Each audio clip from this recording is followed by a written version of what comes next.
Milestone school and কলেজের বিমান বিধ্বস্তের ঘটনার শিকার পরিবারগুলোর প্রতি সমবেদনা জানিয়ে সান্ত্বনার বাণী হিসেবে নবীজির একটি হাদিস শোনাতে চাই।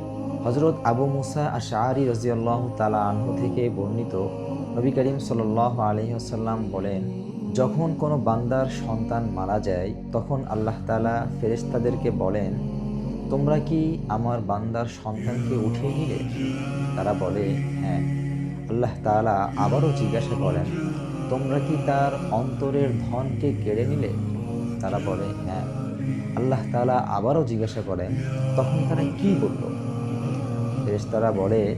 তখন তারা বলল, আলহামদুলিল্লাহ এবং ইন্না লিল্লাহি ওয়া ইন্না ইলাইহি রাজিউন।